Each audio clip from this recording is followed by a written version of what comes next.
யாக்கோபே, இஸ்ரவேலே. யாக்கோபே, இஸ்ரவேலே, இவைகளை நினை.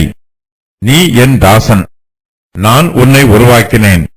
நீ என் தாசன். இஸ்ரவேலே, நீ என்னால் மறக்கப்படுவதில்லை. உன் மீறுதல்களை மேகத்தைப் போலவும் உன் பாவங்களை கார்மேகத்தைப் போலவும் அகற்றிவிட்டேன். என்னிடத்தில் திரும்பு, உன்னை நான் மீட்டுக்கொண்டேன். வானங்களே, களித்துப் பாடுங்கள், கர்த்தர் இதைச் செய்தார். பூதலத்தின் தாழ்விடங்களே, ஆர்ப்பரியுங்கள். பர்வதங்களே, காடுகளே, காட்டிலுள்ள சகல மரங்களே, கம்பீரமாய் முழங்குங்கள். கர்த்தர் யாக்கோபை மீட்டு இஸ்ரவேலிலே மகிமைப்படுகிறார். உன் மீட்பரும் தாயின் கற்பத்தில் உன்னை உருவாக்கினவருமான கர்த்தர் சொல்லுகிறதாவது, நானே எல்லாவற்றையும் செய்கிற கர்த்தர். நான் ஒருவராய் வானங்களை விரித்து நானே பூமியை பரப்பினவர்.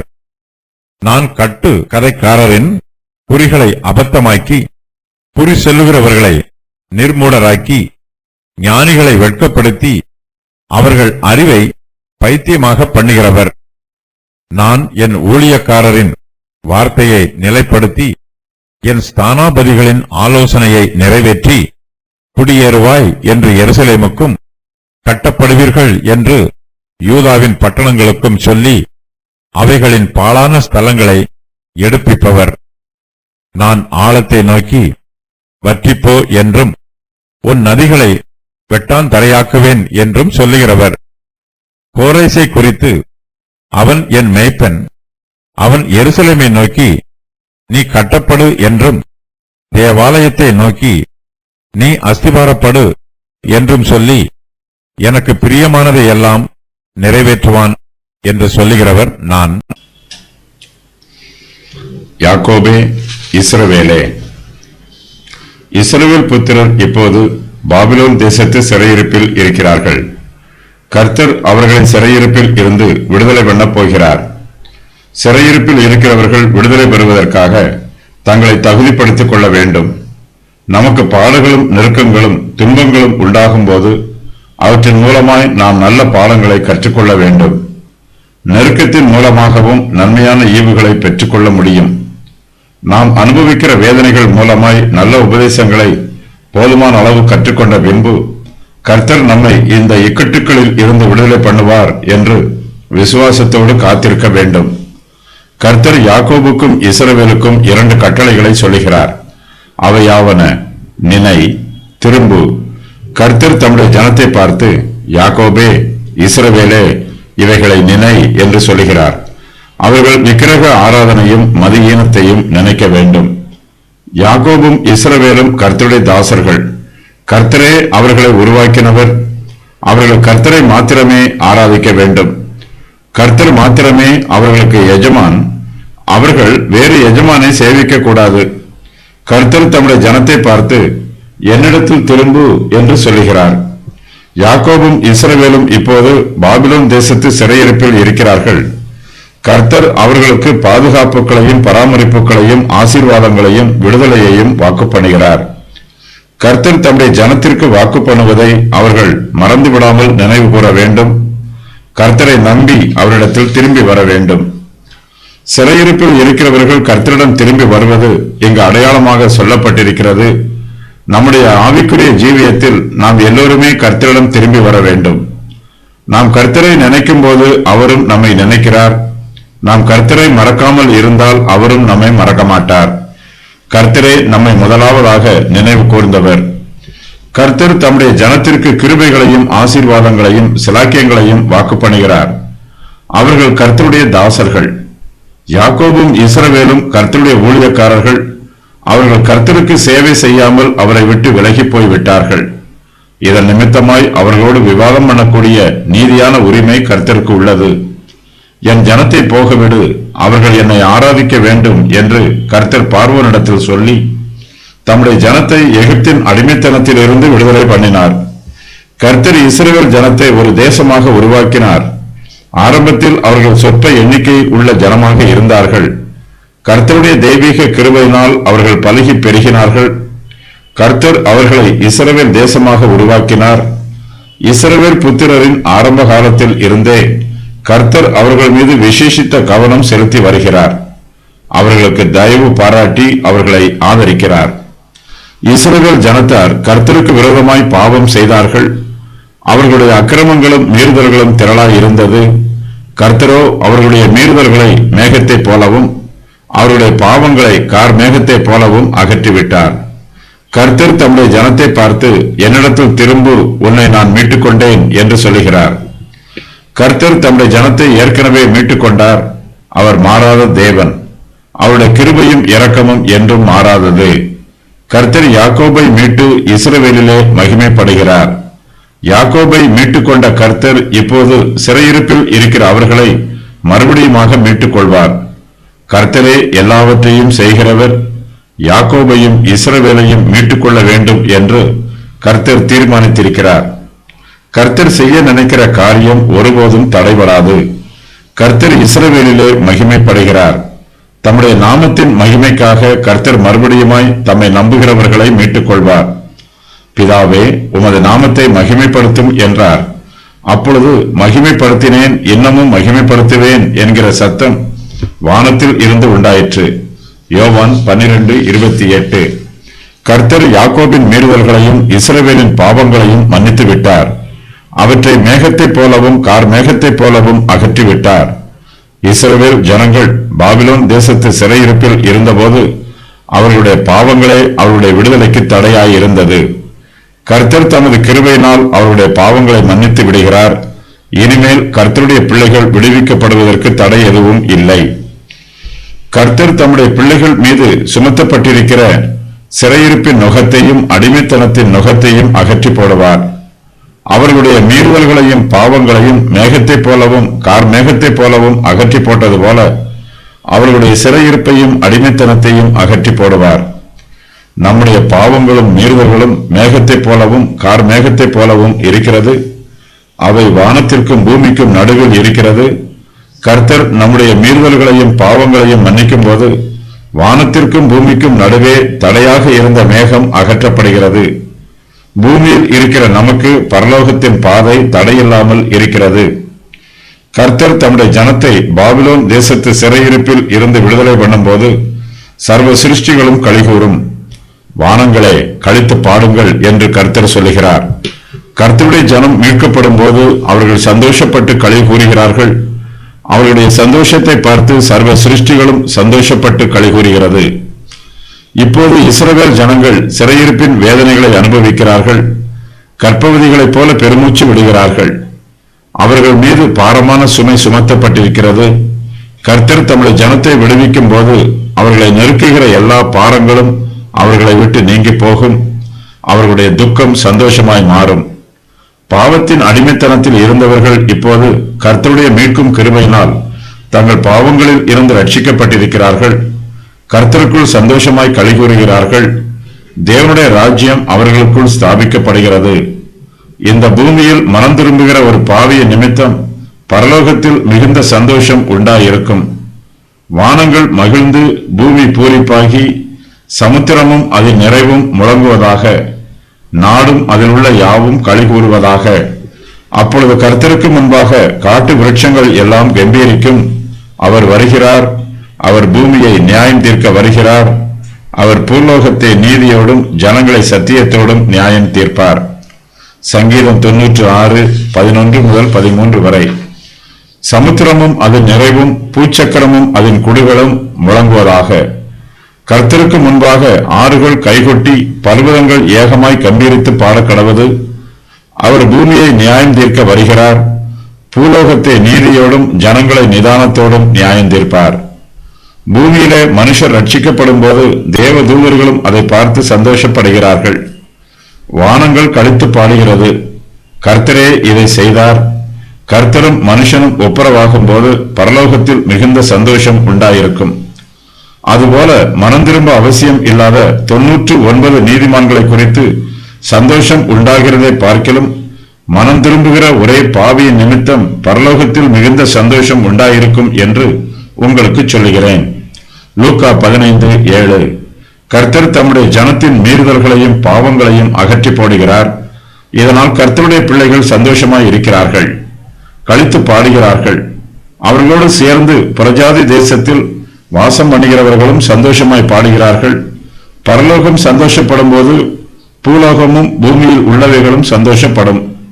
கர்த்தர் பூமியில் உள்ள குடிகளை பார்த்து, பூதலத்தின் தாழ்விடங்களே ஆர்ப்பரியுங்கள், பர்வதங்களே காடுகளே காட்டில் உள்ள சகல மரங்களே கம்பீரமாய் முழங்குங்கள், கர்த்தர் யாக்கோபை மீட்டு இஸ்ரவேலிலே மகிமைப்படுகிறார் என்று கர்த்தர் சொல்கிறார். கர்த்தரே யாக்கோபின் மீட்பர், அவரே இஸ்ரவேலின் மீட்பர். கர்த்தரே அவர்களை தாயின் கற்பத்திலே உருவாக்கினார். கர்த்தரே எல்லாவற்றையும் செய்கிறவர். அவர் ஒருவராய் வானங்களை விரித்தார், பூமியை பரப்பினார்.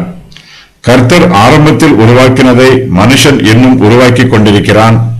தேவனுடைய பராமரிப்பு அவருடைய சிருஷ்டிகளுக்கு தொடர்ந்து கொடுக்கப்பட்டு வருகிறது. கர்த்தருடைய பராமரிப்பு அவருடைய தொடர்ச்சியான சிருஷ்டிப்பு ஆகும். கர்த்தர் தம்முடைய ஜனத்தை பாபிலோன் தேசத்து சிறையிருப்பில் இருந்து விடுதலை பண்ணும்போது அந்த தேசத்திலே குழப்பமும் வெட்கமும் உண்டாகும். கர்த்தர் கட்டுக்கதைக்காரரின் குறிகளை அபத்தமாக்குவார், குறி சொல்லுகிறவர்களை நிர்மூலராக்குவார். ஞானிகளை வெட்கப்படுத்தி அவர்கள் அறிவை பைத்தியமாக பண்ணுவார். பாபிலோன் தேசத்தில் எல்லா இடங்களிலும் குழப்பமும் அதிர்ச்சியும் ஆச்சரியமும் நிரம்பி இருக்கும். பாபிலோன் தேசத்து தீர்க்கதரிசிகள் பொய்யராக இருக்கிறார்கள். அவர்கள் தங்கள் மனதின் விருப்பங்களை தீர்க்க தரிசனம் போல சொல்லுகிறார்கள்.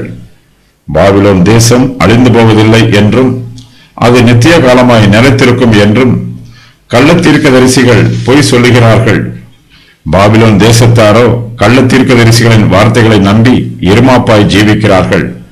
கர்த்தரோ அவர்களுடைய கட்டுக்கதைகளையும் குறிகளையும் அபத்தமாக்குகிறார், அவர்களுடைய ஞானிகளை வெட்கப்படுத்துகிறார். புதிய ஏற்பாட்டு காலத்திலே கர்த்தராகிய இயேசு கிறிஸ்துவும் உலக பிரகாரமான ஞானத்தையும் ஞானிகளையும் வெட்கப்படுத்தினார். உலக ஞானம் இயேசு கிறிஸ்துவுக்கு முன்பாக பைத்தியமாக இருக்கிறது. அவர்கள் தங்களுடைய வஞ்சகத்தில் தாங்களே விழுந்து கிடக்கிறார்கள். இவ்வுலகத்தின் ஞானம் தேவனுக்கு முன்பாக பைத்தியமாய் இருக்கிறது. அப்படியே ஞானிகளை அவர்களுடைய தந்திரத்திலே பிடிக்கிறார் என்றும் ஞானிகளுடைய சிந்தனைகள் வீணாய் இருக்கிறது என்று கர்த்தர் அறிந்திருக்கிறார் என்றும் எழுதியிருக்கிறது. 1 கொரிந்தியர் 3:19-20. கர்த்தருடைய ஜனத்தாரில் ஒரு சிலர் அவருடைய வார்த்தைகளை நம்பவில்லை. கர்த்தரோ தம்முடைய ஊழியக்காரரின் வார்த்தையை நிலைப்படுத்துகிறார், தம்முடைய ஸ்தானாபதிகளின் ஆலோசனைகளை நிறைவேற்றுகிறார். கர்த்தர் தம்முடைய தீர்க்கதரிசிகளை தம்முடைய ஜனத்தாரிடம் அநேகம் தரம் அனுப்பினார். அவர்கள் கர்த்தருடைய வார்த்தையை விசுவாசத்தோடு சொன்னார்கள். அவர்கள் சொன்ன வார்த்தையை கர்த்தர் நிலைப்படுத்துகிறார். கர்த்தரே தம்முடைய ஜனங்களுக்கு ஆறுதலான வார்த்தையை சொல்லுகிறவர். கர்த்தர் குடியேறுவாய் என்று எருசலேமுக்கும் கட்டப்படுவீர்கள் என்று யூதாவின் பட்டணங்களுக்கும் சொல்லி அவைகளின் பாழான ஸ்தலங்களை எடுப்பிப்பார். கர்த்தருடைய ஜனம் இப்போது பாபிலோன் தேசத்து சிறையிருப்பில் இருக்கிறார்கள். கர்த்தர் தம்முடைய ஜனத்திற்கு விசேஷித்த கிருபைகளையும் விசேஷித்த ஆசீர்வாதங்களையும் திட்டமிட்டிருக்கிறார். யூதாவின் பட்டணங்களும் எருசலேமும் அழிந்து போய் இருப்பதாக இங்கு சொல்லப்படுகிறது. இந்த பட்டணங்களில் ஜனங்கள் யாரும் குடியிருக்கவில்லை. எருசலேமிலே ஜனங்கள் மறுபடியும் குடியேறுவார்கள் என்றும் யூதாவின் பட்டணங்கள் மறுபடியும் கட்டி எழுப்பப்படும் என்றும் கர்த்தர் வாக்கு பண்ணுகிறார். இந்த உலகம் இருக்கும் வரையிலும் கர்த்தருடைய சபையும் இருக்கும். கர்த்தர் எருசலேமை பார்த்து குடியேறுவாய் என்று சொல்லுகிறார். அதே கர்த்தர் தம்முடைய சபையை பார்த்து பரிசுத்தவான்களால் நிரம்பி இருப்பாய் என்றும் சொல்லுகிறார். யூதாவின் பட்டணங்கள் பாழான ஸ்தலங்களாய் இருக்கிறது. கர்த்தர் பாழாய் போயிருக்கிற அந்த பட்டணங்களை மறுபடியும் எடுப்பித்து கட்டுவார். சனகரிப்பின் காலத்தில் அசீரியரின் சேனை எருசலேமின் மீது யுத்தம் பண்ண வந்தார்கள். அவர்கள் யூதாவின் பட்டணங்களை பிடித்தார்கள். ஆனால் அந்த பட்டணங்களை அழித்து போடவில்லை. யூதாவின் பட்டணங்களுக்கு ஒரு சேதமும் பண்ணாமல் தங்கள் தேசத்திற்கு திரும்பி போய் விட்டார்கள். கல்தேயர்களோ எருசலேமின் மீது யுத்தம் பண்ண வந்து எருசலேமை முற்றிலுமாய் அழித்து போட்டார்கள். அதை தீ வைத்து கொளுத்தி விட்டார்கள். எருசலேமில் வாசம் பண்ணின ஜனங்களை சிறைப்பிடித்து கொண்டு போனார்கள். எருசலேமிலே குடியிருப்பதற்கு கூட ஒருவரும் இல்லை. எருசலேம் நகரம் ஜனம் நடமாட்டம் இல்லாமல் அழிந்து போயிற்று. இந்த அழிவு எருசலேமுக்கு நித்திய அழிவு அல்ல. கர்த்தர் தம்முடைய ஆலோசனையை நிறைவேற்றுவார். எருசலேமிலே தம்முடைய பிள்ளைகளை அழைத்து கொண்டு வந்து அங்கு அவர்களை குடியேற்றுவார். அழிந்து போய் இருக்கிற யூதாவின் பட்டணங்களை கர்த்தர் திரும்பவும் எடுத்து கட்டுவார். பாபிலோனியர்கள் எருசலேம் நகரத்திற்குள் வந்து தேவாலயத்தையும் இடித்து போட்டார்கள். அதில் உள்ள பரிசுத்த பனிமுட்டுக்களை எல்லாம் கொள்ளையிட்டு தங்கள் தேசத்திற்கு எடுத்துக்கொண்டு போய்விட்டார்கள். எருசலேம் தேவாலயம் தரை மட்டமாக இடிக்கப்பட்டது. தேவாலயத்தின் அஸ்திவாரத்தை தவிர அதற்கு மேல் அலங்க சுவர்கள் எதுவும் காணப்படவில்லை. எருசலேமில் உள்ள தேவாலயத்தின் அஸ்திவாரம் மறுபடியும் போடப்படும் என்றும் அந்த அஸ்திவாரத்தின் மீது தேவாலயம் கட்டப்படும் என்றும் கர்த்தர் வாக்கு பண்ணுகிறார். கர்த்தருடைய பரிசுத்த ஆலயம் இடிந்து போனதை பார்த்து பக்தியுள்ள யூதர்கள் மிகவும் வேதனைப்பட்டார்கள். எருசலேமின் அழிவுக்காக அழுது புலம்பினார்கள். எருசலேம் மறுபடியும் குடியேற்றப்படுவதும் யூதாவின் பட்டணங்கள் மறுபடியும் கட்டப்படுவதும் எருசலேமின் தேவாலயம் மறுபடியும் புதிதாய் அஸ்திவாரம் போடப்பட்டு அதன் மீது கட்டப்படுவதும் கர்த்தருடைய பிள்ளைகளுக்கு சந்தோஷமான செய்தியாகும். எருசலேம் மறுபடியும் கட்டப்படுவது இஸ்ரவேலின் மீட்பிலே ஒரு முக்கியமான பகுதியாக இருக்கிறது. கர்த்தருடைய ஜனம் பலவிதமான துன்பங்களை அனுபவிக்கிறார்கள்.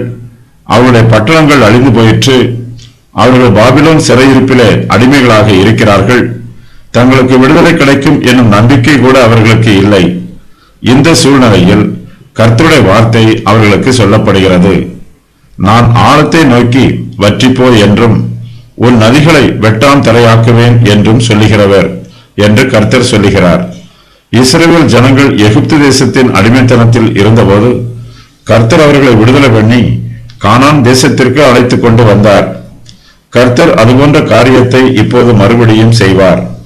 பாபிலோன் தேசத்திலே சிறையிருப்பில் இருக்கிற தம்முடைய ஜனத்தை கர்த்தர் விடுதலை செய்து அவர்களுடைய தேசத்திற்கு அழைத்துக் கொண்டு வருவார். கர்த்தருடைய பிள்ளைகளை விடுதலை பண்ணுவதற்கு ஆழங்கள் தடையாக இருக்கிறது. கர்த்தரோ ஆழத்தை நோக்கி வற்றிப்போ என்று சொல்லுகிறார். கர்த்தருடைய பிள்ளைகள் தங்கள் தேசத்திற்கு திரும்பி வரும்போது ஆழங்கள் தடையாக இருக்காது. அது எவ்வளவு பெரிய ஆழமாக இருந்தாலும் கட்டளையின்படி அது வற்றி போகும். கர்த்தர் தம்முடைய ஜனத்திற்காக நதிகளை வெட்டான் தரையாக்குவார். இஸ்ரவேல் ஜனங்கள் பாபிலோன் சிறையிருப்பில் இருந்து தமது தேசத்திற்கு திரும்பி வரும்போது ஆழங்களோ நதிகளோ அவருடைய பாதையில் தடையாய் இராது. நதிகள் இருந்த இடத்தில் வெட்டாந்தரை இருக்கும். கர்த்தருடைய ஜனம் வெட்டாந்தரையின் மீது நடந்து தங்கள் தேசத்திற்கு திரும்பி போவார்கள். கோரேசு ராஜா பாபிலோன் தேசத்தின் மீது யுத்தம் பண்ணிய போது ஐபராத்து நதி பாபிலோனை பிடிப்பதற்கு தடையாய் இருந்தது. கோரேசு ஐபராத் நதியில் பல கால்வாய்களை வெட்டி நதியின் தண்ணீரை வற்றி போகச் செய்தான். கோரேசு ராஜாவின் சேனைகள் உலர்ந்த தரையில் போவது போல ஐபராத் நதியை கடந்து பாபிலோனை பிடித்தார்கள். கர்த்தர் கோரேசை குறித்தும் தம்முடைய வார்த்தையை சொல்லுகிறார். கோரேசை குறித்து அவன் என் மேய்ப்பன், அவன் எருசலேமை நோக்கி நீ கட்டப்படு என்றும் தேவாலயத்தை நோக்கி நீ அஸ்திவாரப்படு என்றும் சொல்லி எனக்கு பிரியமானதை எல்லாம் நிறைவேற்றுவான் என்று சொல்லுகிறவர் நான் என்று கர்த்தர் சொல்லுகிறார். இஸ்ரவேல் புத்திரர் கர்த்தருடைய ஜனங்கள். அவர்கள் கர்த்தருடைய மேய்ச்சலின் ஆடுகள். கர்த்தருடைய ஆடுகள் இப்போது ஓநாய்களுக்கு நடுவே பாடுகளை அனுபவிக்கிறது. பிரதான மேய்ப்பராகிய கர்த்தரை விட்டு விலகி போனதினால் இந்த ஆடுகள் இப்போது பாபிலோன் தேசத்தார் என்னும் ஓநாய்களிடம் சிக்கி தவிக்கிறது. இப்போது கோரேசு கர்த்தருடைய மேய்ப்பராக நியமிக்கப்படுகிறார்.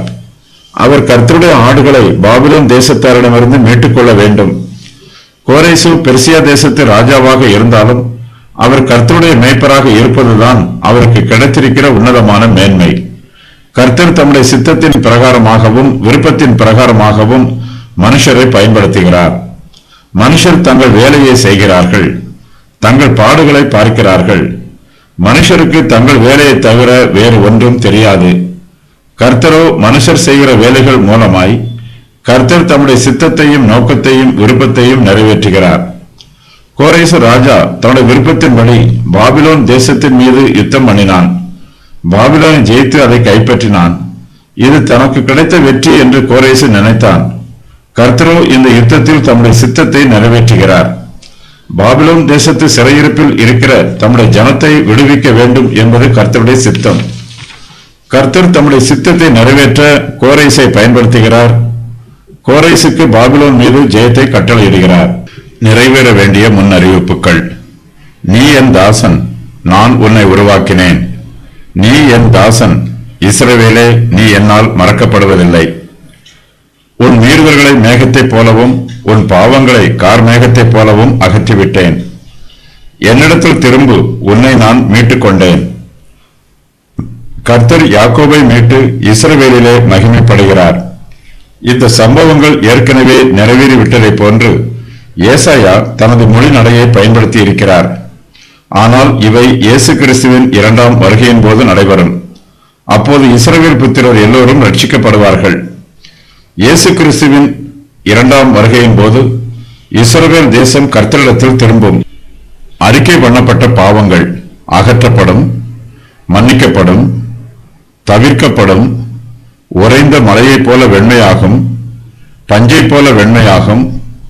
தேவனுடைய முதுகுக்கு பின்னாக எரியப்படும், மறக்கப்படும், நிவர்த்தியாக்கப்படும், மூடப்படும், அகற்றப்படும்.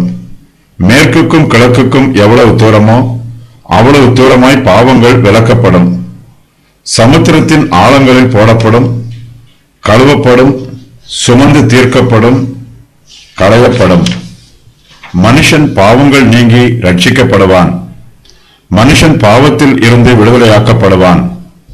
மனுஷன் பாவங்கள் நீக்கப்பட்டு சுத்திகரிக்கப்படுவான். மனுஷன் பாவங்களுக்கு மரிப்பான்.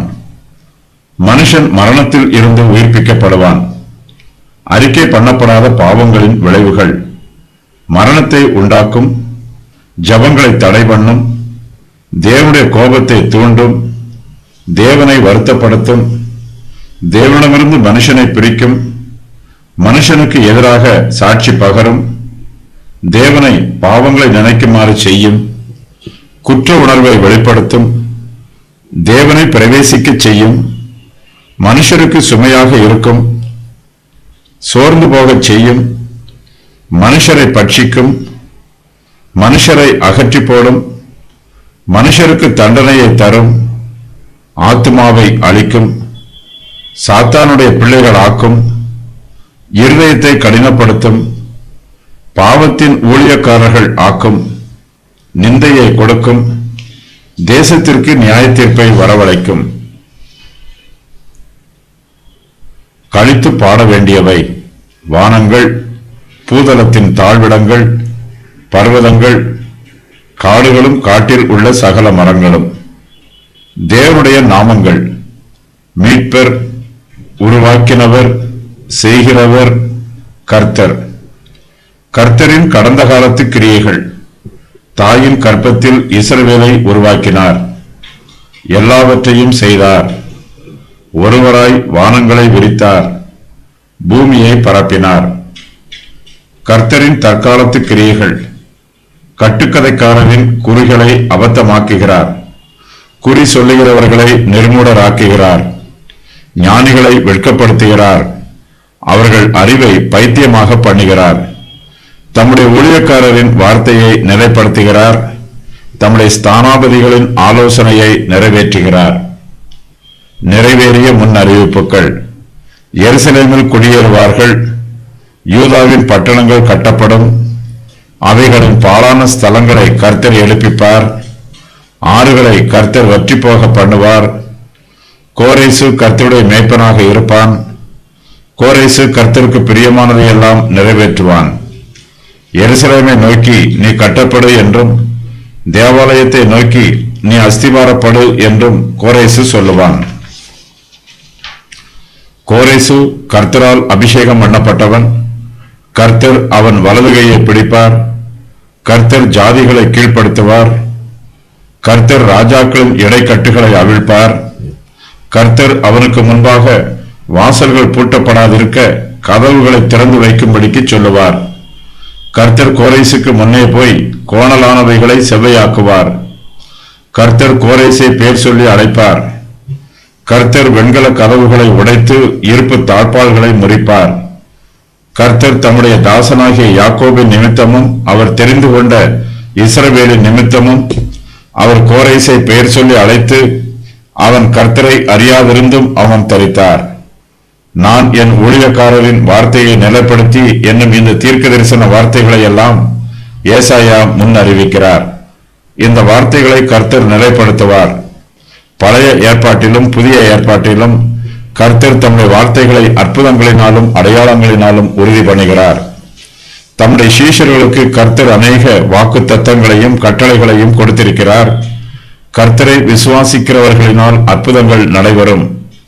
அவைகளின் பாழான ஸ்தலங்களை எடுப்பிப்பவர் என்னும் இந்த தீர்க்க தரிசனம் கூறப்பட்டு 200 வருஷங்களுக்கு பின்பு இது நிறைவேறுகிறது. பெர்சியாவின் ராஜாவாகிய கோரேசு யூதர்களை தங்களுடைய தேசத்திற்கு திரும்பிச் சென்று அங்கு அவருடைய பட்டணங்களை கட்டவும் கர்த்தருடைய தேவாலயத்தை கட்டவும் அனுமதி கொடுக்கிறான். கோரேசு இந்த பட்டணங்களை கட்டவில்லை, ஆனால் அவைகள் கட்டப்படுவதற்கு ஆணையிடுகிறான். கோரேசின் பெயர் வேதாகமத்தில் இந்த வாக்கியத்தில் முதல் முறையாக கூறப்பட்டிருக்கிறது. அவன் பிறப்பதற்கு 150 வருஷங்களுக்கு முன்பாகவே அவனுக்கு பெயரிடப்பட்டிருக்கிறது. எருசலேமையும் தேவாலயத்தையும் கட்டுவதற்கு அவன் ஆணையிடுவதற்கு 200 வருஷங்களுக்கு முன்பாகவே அதை பற்றி இங்கு எழுதப்பட்டிருக்கிறது. கோரேசு தேவனுக்கு செய்ய வேண்டிய காரியங்கள்: தேவனுடைய ஜனத்திற்கு மேய்ப்பனாக இருக்க வேண்டும், யூதாவை விடுவித்து கர்த்தருக்கு பிரியமானதை செய்ய வேண்டும், எருசலேம் கட்டப்படுவதற்கு ஆணையிட வேண்டும், தேவாலயம் அஸ்திவாரப்படுத்துவதற்கு ஆணையிட வேண்டும், ஜாதிகளை கீழ்ப்படுத்த வேண்டும். கோரேசு தேவனுடைய மேய்ப்பனாக இருக்கிறான். யூதர்கள் தங்களுடைய சொந்த தேசத்திற்கு போய் தேசத்தையும் தேவாலயத்தையும் மறுபடியும் கட்டுவதற்கு கோரேசு அனுமதி கொடுக்கிறான். தேவனுக்கு பிரியமானவை: தம்முடைய ஜனத்திற்கு ஒரு மேய்ப்பனை எழுப்புவது, எருசலேமை திரும்ப கட்டுவது, தேவாலயத்தை திரும்ப கட்டுவது, தம்முடைய ஜனங்களை சிறைப்பிடித்த தேசங்களை தண்டிப்பது, தாமே தேவன் என்பதை இஸ்ரவேலுக்கும் பிரஜாதிக்கும் நிரூபிப்பது.